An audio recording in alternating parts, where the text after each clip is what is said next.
Hi friends, നമ്മൾ ഉണ്ടാക്കാൻ പോകുന്നത് ജിഞ്ചർ ചില്ലി ചിക്കനാണ്. ഇതൊരു ചൈനീസ് വിഭവമാണ്. ഇതൊരു ചൈനീസ് വിഭവമാണെങ്കിൽ കൂടി നമുക്ക് ഇഷ്ടപ്പെടുന്ന രീതിയിലാക്കി മാറ്റം വരുത്തിയിട്ടാണ് ഞാനിത് ഉണ്ടാക്കിയിരിക്കുന്നത്. അപ്പോൾ നമുക്ക് പെട്ടെന്ന് തന്നെ ഈ ജിഞ്ചർ ചില്ലി ചിക്കൻ ഉണ്ടാക്കാം. അപ്പോൾ അതിന് നമുക്ക് ആദ്യം പാനിലേക്ക് സൺഫ്ലവർ ഓയിൽ ഒഴിച്ചു കൊടുക്കുക. ശരിക്കും ഇത് ബട്ടറിലാണ് ഉണ്ടാക്കുന്നത്, പക്ഷേ ബട്ടർ കരിഞ്ഞു പോവാതിരിക്കാൻ വേണ്ടിയിട്ടാണ് ഞാൻ ആദ്യം കുറച്ച് റിഫൈൻഡ് ഓയിൽ ഒഴിച്ചു കൊടുത്തത്. എന്നിട്ട് അത് ചൂടാവുമ്പോൾ അതിലേക്ക് നമുക്ക് 50 ഗ്രാം ബട്ടർ ചേർത്ത് കൊടുക്കുക. സോൾട്ടോ അൺസോൾട്ടോ എന്തായാലും കുഴപ്പമില്ല, ബട്ടർ ചേർത്ത് കൊടുക്കുക. ബട്ടർ ഉരുകി വരുമ്പോൾ അതിലേക്ക് നമുക്ക് ഒരു 3 ഇഞ്ച് നീളത്തിലുള്ള ഇഞ്ചി അരിഞ്ഞ് ചേർത്ത് കൊടുക്കുക. ജൂലിയൻ കട്ടാണ്, നീളത്തിലാണ് അരിഞ്ഞെടുത്തിരിക്കുന്നത്. അത് നമുക്കിതിലേക്ക് ചേർത്ത് കൊടുക്കുക. ഇനി അത് നല്ല മൂക്കണം, കരിയരുത്, പക്ഷെ നന്നായി മൂത്ത് നല്ല ഫ്ലേവർ വരുമ്പോഴാണ് നമുക്കിത് കോരി മാറ്റേണ്ടത്. അപ്പോൾ ഈ സമയത്ത് നമുക്ക് കുറച്ച് വെളുത്തുള്ളിയും പച്ചമുളകും നമുക്കൊന്ന് അരച്ചെടുക്കണം. തരിതരിപ്പായിട്ടാണ് അരച്ചെടുക്കേണ്ടത്.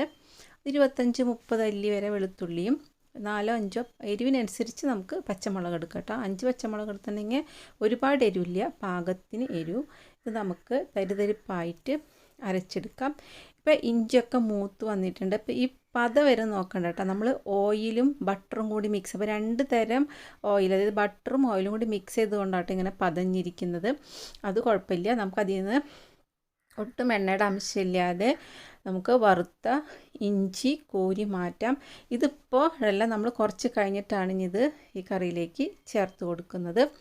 ഇനി നമ്മൾ ഇതേ ഓയിൽ തന്നെ, അതായത് ഈ സൺഫ്ലവർ ഓയിലും ബട്ടറും ചേർത്തിട്ടുള്ള ഇതേ ഓയിലാണ് ബാക്കി കാര്യങ്ങളെല്ലാം ചെയ്തെടുക്കുന്നത്. അപ്പോൾ നമ്മൾ വെളുത്തുള്ളിയും പച്ചമുളകും കൂടിയിട്ട് തരിതരിപ്പായി അരച്ച് വെച്ചിട്ടുണ്ടല്ലോ, അത് ചേർക്കാം. ഇതിൽ വെളുത്തുള്ളിയുടെ പച്ചമണം പോകണം, പക്ഷേ മുരിഞ്ഞ് വരരുത്. ആ നല്ല പച്ചമണം ഉണ്ടല്ലോ, അത് മാത്രം പോയാൽ മതി, പക്ഷേ മുരിയാൻ പാടില്ല. അത് കഴിഞ്ഞാൽ നമുക്കിതിലേക്ക് ചിക്കൻ ചേർത്ത് കൊടുക്കാം. ചിക്കൻ ഇപ്പം ഞാനിവിടെ ലെഗ് പീസ് ഉള്ളത് കൊണ്ടാട്ടോ ചേർത്തിരിക്കുന്നത്. ലെഗ് പീസ് വേണമെന്നൊന്നുമില്ല, എന്തായാലും കുഴപ്പമില്ല.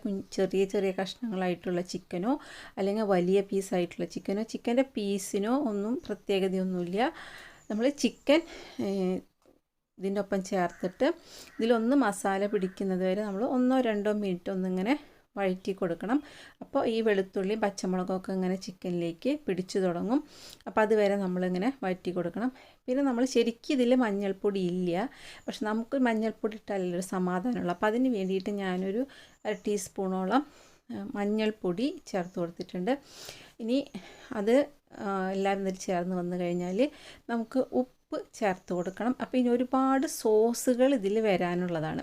അപ്പോൾ അത് കാരണം നമ്മൾ ഒരുപാട് ഉപ്പ് ഇപ്പോൾ ചേർക്കരുത്, കുറച്ച് ഉപ്പ് ചേർത്ത് കൊടുക്കുക. പിന്നീട് നമുക്ക് സോസുകളൊക്കെ ചേർത്തതിന് ശേഷം നമുക്ക് നോക്കിയിട്ട് ഉപ്പ് ചേർക്കാം. ഇനി നമ്മൾ ചേർക്കുന്നത് ടൊബാസ്കോ സോസാണ്. നല്ല എരിവാണ് ഈ സോസ്. അപ്പോൾ പച്ചമുളക് ചേർക്കുന്നുണ്ട്, പിന്നെ ടൊബാസ്കോ സോസ് ചേർക്കുന്നുണ്ട്. അപ്പോൾ ശരിക്കും പറഞ്ഞിട്ടുണ്ടെങ്കിൽ നല്ല സ്പൈസിയാണ് ഈ വിഭവം, പക്ഷെ നമുക്ക് നന്നായി ഇഷ്ടപ്പെടുന്ന ഒരു വിഭവമാണ് ഈ ജിഞ്ചർ ചില്ലി ചിക്കൻ. അപ്പോൾ നമ്മൾ ടൊബാസ്കോ സോസ് ഏകദേശം 2 ടീസ്പൂണാണ് ഇപ്പോൾ ചേർത്ത് കൊടുത്തിരിക്കുന്നത്. ഇനി നമ്മൾ ചേർക്കുന്നത് ഹോട്ട് ചില്ലി ഗാർലിക് സോസ്. ഇതും എരിവുള്ളതാണ്, പക്ഷെ ഗാർലിക്കിൻ്റെ നല്ല ഫ്ലേവർ ആയതുകൊണ്ട് ഈ സോസ് എനിക്ക് ഭയങ്കര ഇഷ്ടം. അപ്പോൾ ഞാൻ ഒരുവിധം ചൈനീസ് വിഭവങ്ങളോ ഏലും തായ് വിഭവങ്ങളിലൊക്കെ ഇത് ചേർക്കും. അപ്പോൾ നമുക്കിപ്പോൾ 1 ടേബിൾ സ്പൂൺ ചേർത്താൽ മതി. ഇനി വീണ്ടും ചേർക്കണം കേട്ടോ. ഇപ്പോൾ നമ്മൾ ഈ ചിക്കനിൽ ഒന്നിങ്ങനെ നന്നായി പിടിക്കാൻ വേണ്ടിയിട്ടാണ് നമ്മൾ ആദ്യമേ ഈ ടൊബാസ്കോ സോസും ചില്ലി ഗാർലിക് സോസൊക്കെ ചേർത്ത് കൊടുക്കുന്നത്. ഇപ്പോൾ തന്നെ അത്യാവശ്യം എരിവുണ്ട്, നിങ്ങൾക്ക് അറിയാം. നമ്മൾ പച്ചമുളക് അരച്ച് ചേർത്തിട്ടുണ്ട്. ഇനി നമ്മളിതെന്ന് വെച്ചിട്ടുണ്ടെങ്കിൽ വേവാൻ വേണ്ടിയിട്ട് മൂടി വെച്ചിട്ടൊന്നും വേവിക്കില്ല, വെള്ളം ഒഴിച്ച് വേവിക്കില്ല.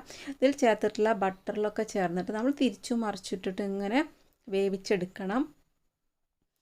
പെട്ടെന്ന് വേവും, അധികം താമസമൊന്നുമില്ല, നമ്മുടെ ചിക്കനല്ലേ. അപ്പോൾ അതുകൊണ്ട്, പക്ഷെ ഇടയ്ക്കിടയ്ക്ക് നമ്മൾ കരിഞ്ഞ് പിടിക്കാതെ പോലെ തിരിച്ചും മറിച്ചിട്ടിട്ട് നമ്മൾ വേവിച്ചെടുക്കണം. ഇനി വെന്ത് കഴിഞ്ഞിട്ടുണ്ടെങ്കിൽ നമുക്ക് കുറച്ച് കാര്യങ്ങൾ കൂടെ ചേർക്കാനുണ്ട് കേട്ടോ. പിന്നെ നമുക്ക് പിന്നെ നമുക്ക് വീണ്ടും ഇനി സോസുകൾ ചേർത്ത് കൊടുക്കണം. ഇപ്പോൾ നമ്മൾ ചേർത്ത സോസുകളൊക്കെ അതിൽ ചേർന്ന് പോയി. അപ്പോൾ നമുക്ക് വീണ്ടും 2 ടേബിൾ സ്പൂൺ, ഏകദേശം 4 ടീസ്പൂൺ വരെ കുറച്ചധികം ചില്ലി ഗാർലിക് സോസ് നമുക്ക് ഈ സമയത്ത് ചേർത്ത് കൊടുക്കണം. അപ്പോൾ ഇതൊക്കെയെന്ന് പറഞ്ഞിട്ടുണ്ടെങ്കിൽ ഇതിൻ്റെ ഫ്ലേവർ ഇങ്ങനെ മുമ്പിൽ നിന്നാലും നമ്മുടെ ബാക്കിയുള്ള മസാലകളൊക്കെ വരുമ്പോൾ അതെല്ലാം കൂടി ചേരുമ്പോൾ നല്ല രുചിയാണ്. അതുപോലെ 1 ടീസ്പൂൺ മതി നമ്മുടെ ടബാസ്കോ സോസ്. അത് ചെറിയ ഹോളാണ്, അപ്പോൾ നമ്മളിങ്ങനെ അതിൽ കുറച്ചേ വരുള്ളൂ. അപ്പോൾ 1 ടീസ്പൂൺ അതും, പിന്നെ നമ്മൾ നേരത്തെ വറുത്ത് വെച്ചിട്ടുണ്ടായിരുന്ന ഇഞ്ചി ഉണ്ടല്ലോ, അതും ഇപ്പോൾ ചേർത്ത് കൊടുക്കാം. ശരിക്കും പറഞ്ഞിട്ടുണ്ടെങ്കിൽ ഈ ബട്ടറിൽ വറുത്തിട്ടുള്ള ഇഞ്ചി കഴിക്കാൻ നല്ല ടേസ്റ്റാണ്. നല്ല ഇഷ്ടമുള്ളവർക്ക് ഇനി ചേർക്കാം കേട്ടോ, എത്ര വേണമെങ്കിലും ചേർക്കാം, നല്ല ടേസ്റ്റാണ് അത് ആ ചിക്കൻ്റെ ഒപ്പം കഴിക്കാൻ വേണ്ടിയിട്ട്. ഇനി നമുക്ക് ഇതെല്ലാതും കൂടി ഇപ്പോൾ ചേർത്ത സോസും പിന്നെ ഇഞ്ചിയും എല്ലാതും ഇതിൽ പിടിക്കുന്നത് വരെ ഇടയ്ക്കിടയ്ക്ക് ഇളക്കി കൊടുക്കുക. ഇത് മീഡിയം ഫ്ലെയിമിലാട്ടോ വെക്കേണ്ടത്, ഹൈ ഫ്ലെയിമിലല്ല സിമ്മിലല്ല, മീഡിയം ഫ്ലെയിമിൽ വെച്ചിട്ടാണ് നമ്മളിതെല്ലാം ചെയ്തെടുക്കേണ്ടത്. അപ്പോൾ അതെല്ലാതും നന്നായി ചിക്കനിൽ പിടിച്ചു. അപ്പോൾ നമുക്ക് ഒരു 3 സവോള ക്യൂബായി കട്ട് ചെയ്തത് ഇതിലേക്ക് ചേർത്ത് കൊടുക്കാം. സവോളയൊന്നും വേവരുത്, സവോളയൊക്കെ നമുക്ക് അതുപോലെ കടിക്കാൻ കിട്ടണം. ഈ മസാല ഒന്ന് സവോളയിൽ പൊതിയേ വേണ്ടുള്ളൂ. അപ്പോൾ അതുവരെ നമുക്കിങ്ങനെ ഇളക്കാം. പിന്നെ നമ്മളിതിലേക്ക് ക്യാപ്സിക്കം ചേർക്കുന്നുണ്ട്. ക്യാപ്സിക്കം ഒട്ടും വേവാൻ പാടില്ല. സവോള പിന്നെ ഒന്നിങ്ങനെ നമ്മൾ ഇളക്കി കൊടുക്കുമ്പോൾ ഒന്ന് വഴന്ന് വരും, പക്ഷേ ക്യാപ്സിക്കത്തിൻ്റെ അതേ പച്ച മണം നമുക്ക് കിട്ടണം. ശരിക്കും പറഞ്ഞാൽ ഈ മസാല നല്ല ടേസ്റ്റാണ്, ചിക്കൻ കഴിക്കുന്നതിനേക്കാളും ടേസ്റ്റാണ് ഈ ഇഞ്ചിയും ഈ സോസുകളും പിന്നെ വെളുത്തുള്ളി, പച്ചമുളക് എല്ലാതും കൂടി ചേർന്നിട്ടുള്ള ഈ മസാല കഴിക്കാൻ വെച്ചാൽ പ്രത്യേക രുചിയാണ്. നിങ്ങൾക്ക് ഇതുവരെ പരിചയമില്ലാത്ത രുചിയാണ്, പക്ഷേ നല്ല ടേസ്റ്റാണ്, എല്ലാവർക്കും ഇഷ്ടമാവും. പിന്നെ നമ്മളിതെല്ലാതും നന്നായിട്ട് മിക്സ് ചെയ്തു. ഇനി നമുക്ക് നോക്കാം ഉപ്പ് വേണോ എന്ന്, കാരണം നമ്മൾ കുറേ സോസുകളൊക്കെ ചേർത്തു. ഇത് ഇനി നിർബന്ധമില്ല കേട്ടോ, ഞാൻ എൻ്റെ ഇഷ്ടത്തിന് ഒന്നുകൂടെ ചേർത്ത് കൊടുത്താണ്. എനിക്ക് ടുബാസ്കോ സോസിൻ്റെ ഫ്ലേവർ നല്ല ഇഷ്ടമാണ്. ഇത് ഒട്ടും നിർബന്ധമില്ല, അപ്പം ചേർത്തത് മതി. ഇത് ഞാൻ ഇഷ്ടത്തിന് മാത്രം ചേർത്ത് കൊടുത്തതാണ്. ഇനി ഇത് നമുക്ക് നന്നായി മിക്സ് ചെയ്യുക. ടുബാസ്കോ സോസ് എന്ന് പറഞ്ഞാൽ ശരിക്കും നമ്മുടെ കാന്താരി മുളകിൻ്റെ ഫ്ലേവറാണ് ആ സോസിന്, അതുകൊണ്ടാണ് ഞാനത് കുറച്ചധികം ചേർത്തത്. പിന്നെ എനിക്ക് എരിവും നല്ല ഇഷ്ടമാണ് കറികളിൽ, അത് നിങ്ങളുടെ ഇഷ്ടത്തിന് മാത്രം ചേർത്താൽ മതി. ഇപ്പോൾ നമ്മുടെ വിഭവം റെഡിയായി. അപ്പോൾ എല്ലാവരും ട്രൈ ചെയ്ത് നോക്കുക.